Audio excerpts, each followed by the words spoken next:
First off, congrats, NECA, on reaching the 5,000 career points mark. Oh, thanks. But you guys came out with some pretty good energy in the first quarter there. Second quarter, you still were kind of in the game at the half, but just in your opinion, just where did the game change? How did it get away from you there? I feel like throughout the game, we started off pretty strong. I think that we were taking the shots we needed to take that matched our defense in the beginning of the game. And then towards the end, for whatever reason, I don't think we weren't hitting good shots, but then I think sometimes we can even get better shots for ourselves. I was really I love the way we play defense today. I really like that. We just have to make sure that matches on offense. We expend a lot on defense, but we have to ensure that we did a lot of good execution and such, but whether it's getting good shots, getting easy shots, being aggressive, and even getting second shots, I think we can be a little bit better with that too. Edwin, go ahead. NECA, it was your first game back, and you played in dominant fashion. How'd you feel out there after just a brief time off there? I felt good to move around. Still trying to find my lungs a little bit, but I feel like everyone's doing that these days, everyone's trying to just stay healthy and stay up. NECA, you talked about just achieving 5,000 points, which is a grand milestone in your career. What does that mean to you, just as far as just your longevity and consistency in this league, where you share that record with Lisa Leslie and your former teammate Candace Parker? I'm proud to have done all of that in a Sparks jersey. That's really important for me. Legacy is important for me, and to be in company with Lisa and CP, that's really, really huge. I say this all the time. I didn't do it by myself. I wish I could have done it with a better shooting percentage, but you guys know my game. But I think it was good for me to be aggressive and to kind of get some looks tonight, given me kind of feeling a little down and out the other night. But I'm just really grateful to have been able to achieve that in a Sparks jersey and with this team. I really love this team. Jackie? NECA, You guys not gonna ask Jordan anything? I'm just joking. I'm just joking. I'm here for support. I'm here for support.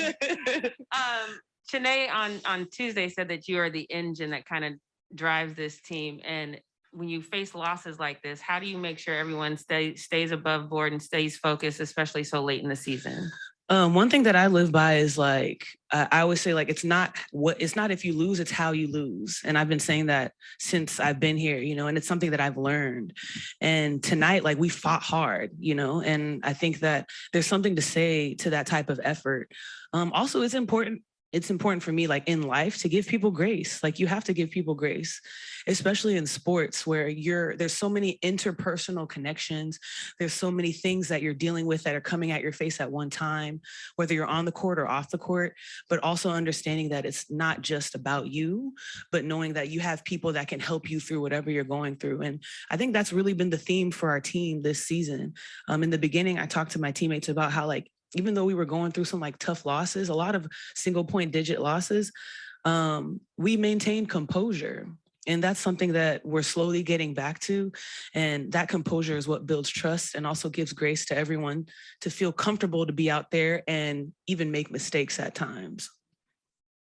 This question is for Jordan. All right. So Jordan, you guys started off, it looked like you guys were really pushing the ball and the tempo was at a great place for you guys.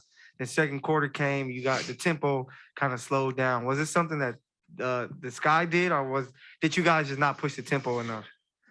No, I think we turned over the ball quite a few times in the second quarter, which allowed them to get out in transition and, outscore us in that second period. But I don't think it had to do with our pace. I thought our pace was good the whole game. I just think in the second quarter, we weren't really careful with the ball and allowed them to get out and run. And so that was pretty much it. But I thought for the majority of the game, we had great pace. We were pushing the ball, and that's where we want to be. That's the team that we want to be when we're playing at such a great pace, and even our defense too. I think that's what started, our pace is just how we were able to get stops. So I just think the second quarter, we were a little bit lackadaisical with the ball. Jordan, I think you noticed the same thing that I noticed when I looked at the box score. You held Candace Parker to 0 points. What do you think about that? And Mecca, what do you think about that as well? But Jordan, I'll start with you. I mean, that's great. I mean, she's one of the best players in the league right now and one of the best players to ever play the game. And the fact that she went 0 for 11 is just a testament to how, locked in we were on the defensive end. And like I said, I feel like the whole game, we had great defense. I just think second quarter is what got us in a little bit in the third, but, to hold someone, one of the best players to 0 points, and on 11 shots, 0 for 11. I think that's tremendous. The Post did a good job of making it tough for her, taking tough shots. And you can see she was a little bit frustrated tonight. So that's the team we want to be. Is that something that you can hold against her a little later, Nneka? I mean, CP, whether it was us in practice, even now playing against her, like, that's a matchup that you should want. When you play against the best, you get better. And so I was just kind of going with the theme of what we wanted our defense to be tonight. And no matter who was on her, it was just like, let's be aggressive. And it wasn't just about her. It was about all of us just being aggressive. And that's that's quite a feat after her monster double. And for us to be able to do that is, I think it's a good sign. It's a good sign of what we're all about on the defensive end. All right, thank you. Thanks, guys. So, didn't take any chances of coming out and making it even worse. And so we had to, kind of just shut her down. Coach, you guys started the game off, really good pace, was able to have the lead. In second quarter, it just seems like things changed, like the tempo kind of changed. And Jordan talked about the turnovers. Was that a key impact to kind of like taking this game from you guys' hands? Yeah, I thought, we had some crucial turnovers. I think it's indicative of the last game where it's kind of like unforced turnovers. And, Chicago was able to build a lead right then and there. And then we start climbing up the hill after that. But, a lot of those are just, combination of eye contact with each other and coming to the ball, just the little bitty things there. And, with, certain injuries and certain players right now, we kind of off rhythm. So we're trying to find a rhythm on the offensive end. I'm still pleased that we still got a lot of shots, but we got to make them. You got a lot of shot attempts there.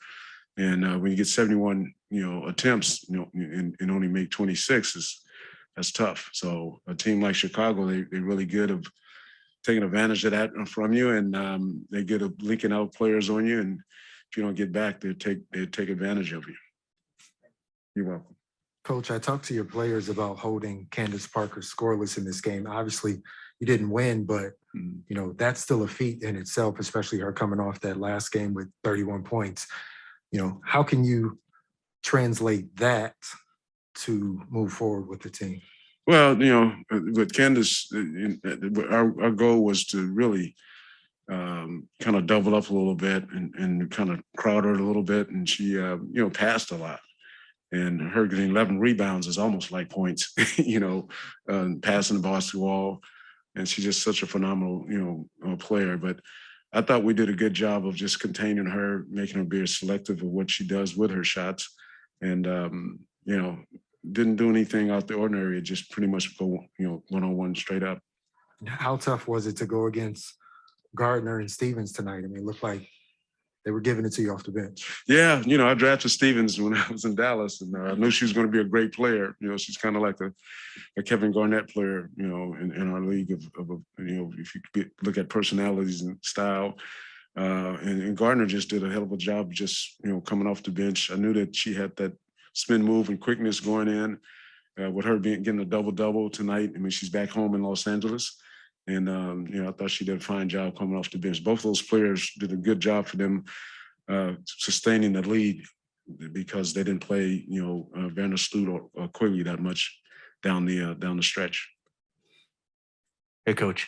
I just wanted to ask you a bit about Olivia. It seems that, especially tonight, that there are some times where she's looked a little bit more comfortable, being decisive, when she gets the ball in the post. And sometimes, it doesn't always sync up, but just as being shorthanded, you obviously are relying on her a lot off the bench. Just where is she at in terms of her development? Just how how have you seen? I think her? she's at a halfway point, of her development right now in her career as a rookie. And the post player in this league, with her size, she's got to get a little bit stronger, and she knows that. I think you see some things in her balance of guarding some stronger players, and she's learning how to, adjust her body to defend. But I do like her energy going to the boards, blocking shots, going to the rim. I think she's getting much better putting the ball on the floor. And she got a lot of upside to her. And I'm really, really pleased with her play. And we'll continue to have her, out there. And like I said, her minutes will keep building as the season goes on. You're welcome. Hey, Coach, just to kind of piggyback off that, like you said, Stevens and Gardner really helped them off the bench. What do our players need to do to give the same support so maybe NECA and Katie Lou and whatnot can take a longer break and maybe get that late push late in the game? How can we make our bench a little bit stronger? Yeah, I think, it's tough because you got to have a lot of injuries right now. And, protocol with Liz out. And so they put a lot of strain on our bench tonight for us, the players up front, our frontline players. For us, is this just really just slowing ourselves down and don't have so much rush to do some things transition-wise on offense. And then, for as our bench play, I got to go with different combinations. Sometimes I use a small lineup and a big lineup, but the main thing is just for us just getting healthy. I'm trying to piece here and there and trying to stay in games with tough teams. And the team next door we just played, is number one in the league. So we fought as much as we could, but we gotta have that balance from our bench, and I think they're working at it. But we just gotta finish shots. That is, I can say that over and over. Two things: is we gotta finish shots, make shots, and then just the transition defense of points off for turnovers. Coach, you mentioned just not being in a rhythm, with those unforced turnovers. How do you work on that with all of these personnel changes? Sometimes you take the air out of the ball in practice, and there's no dribbles, and so it makes the offensive players come meet the ball a little bit more. So there's certain drills you do like that. You kind of have to get them drilling. And I think a lot of it is getting pressured, and the fatigue kind of sets in at certain minutes, and that's when you see you have to take certain players out. But it's just all about eye contact, timing. When you have certain players that's not on the floor, that's been injured, and we're trying to get them back out there again, it's just a rhythm thing. And so practice-wise, that's one of the tactics that I use, is taking the air out the ball and make them come get the basketball. The other is that we break down, our offensive sets.